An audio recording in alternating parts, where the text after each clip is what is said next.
Get the best digital marketing skills with my videos. Hi, my name is Martin. I am 40 years old and I have 15 years experience in marketing in several countries. I also co-founded my startup, which is active in real estate. I passed my postgraduate in digital marketing a few years ago and it really helped me to increase my salary as well as giving me the tools to work for my startup. I am here to help you get to know more about digital marketing, as I believe it has become essential if you want to launch some business on internet.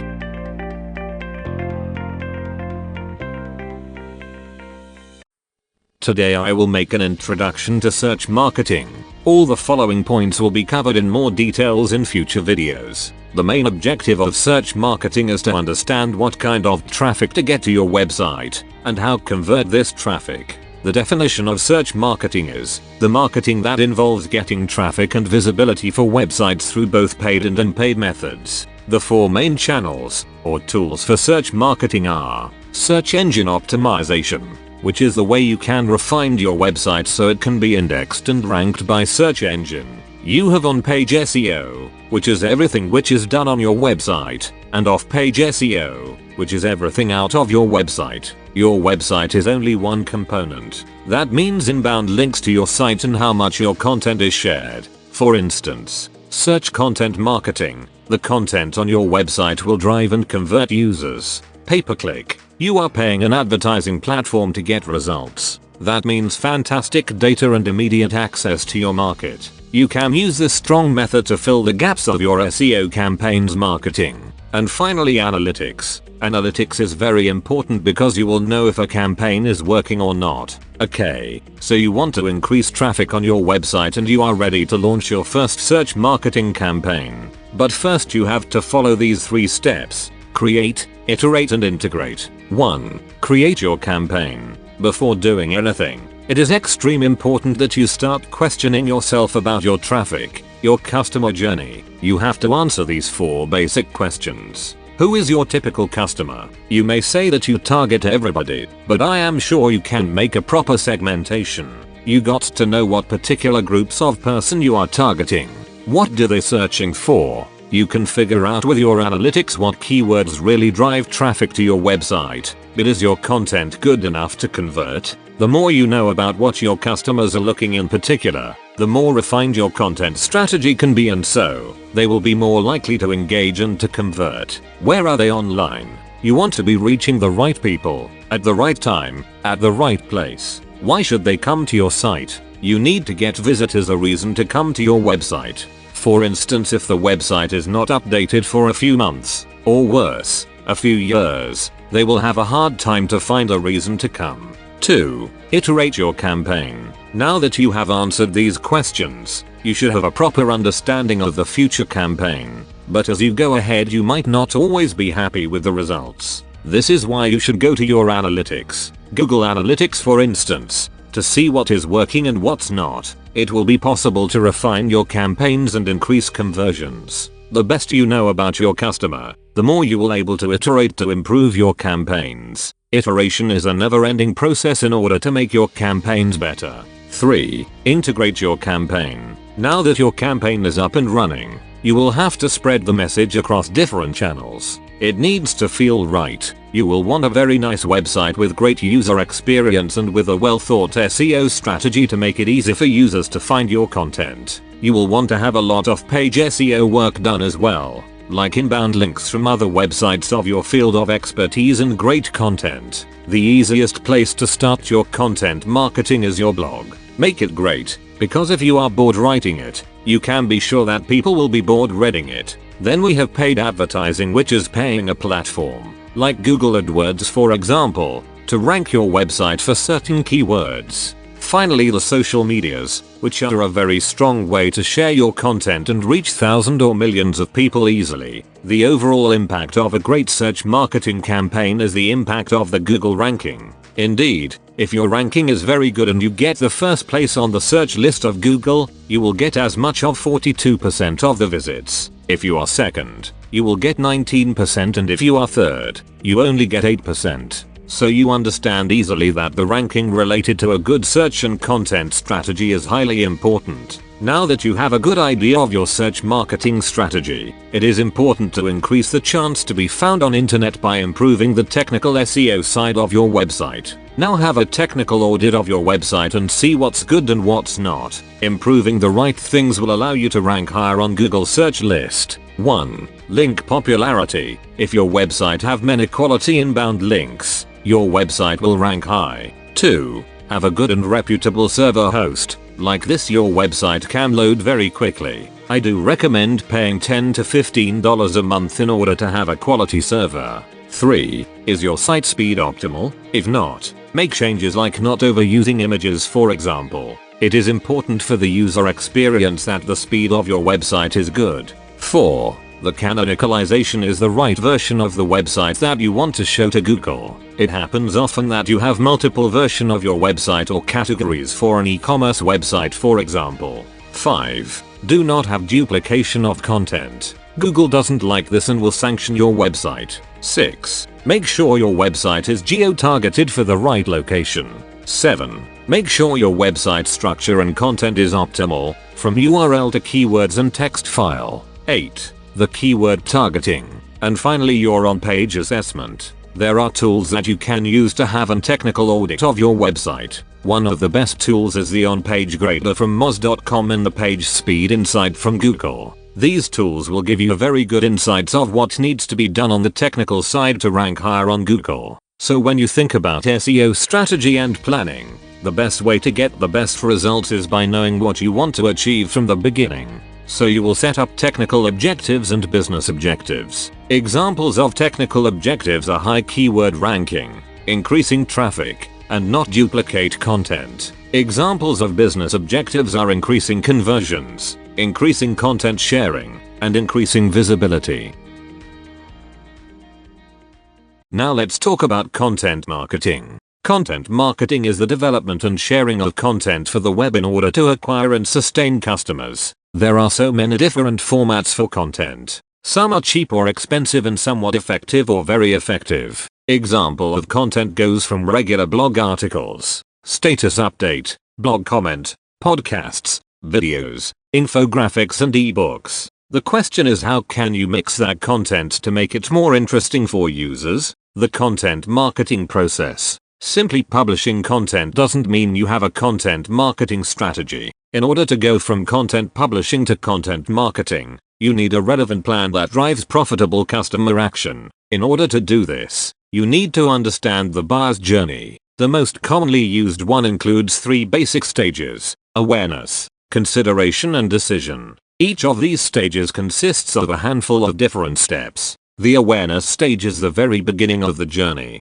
This is when the buyer recognizes they have an issue or pain point that needs to be solved and they begin to search for a solution. The awareness stage can either happen very quickly or it may take a very long time. It all depends on how fast the buyer acts and how much of a priority the issue is in their life. Recommended content. During the awareness stage, there's a considerable amount of flexibility in terms of content formats. The most common types include research reports, editorial content, white papers, and statistical reports that support the pain points the buyer is experiencing. Next comes the consideration stage of the journey. This is when the buyer explores different solutions and hones in on the one that they feel best solves their pain point. Again, this phase can be prolonged or short. Recommended content. During this stage, recommended content includes things like recorded product demonstrations, guides and case studies, comparison posts, and even podcasts.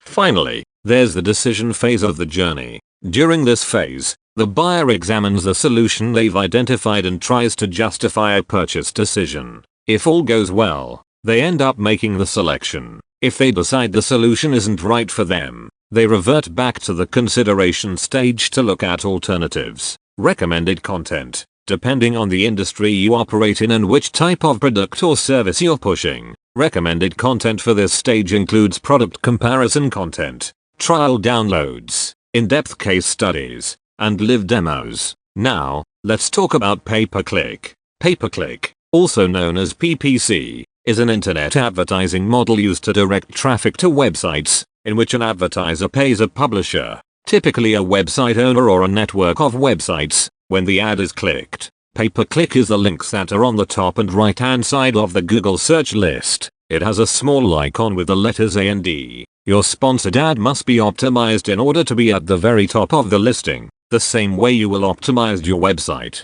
That comes down to several factors, like the budget you are betting, or the quality score. Here are the main concepts of PPC. Keywords. They will impact everything you do regarding your campaign. It will determine your budget, so pick the most relevant keywords for your users, your objectives and your website. Impressions. An impression is every time your ad is shown to someone. Clicks. This is every time someone clicks on your ad. You only pay when someone clicks. Click-through rates, CTR. How many clicks you get based on how many impressions your advertising actually had. Cost per impression, CPM. This is how much cost your campaign per 1,000 impressions. Placement. This is the position you get on the sponsored listing. This is important because as for the regular Google search list, people will be more likely to click if you are placed at the very top.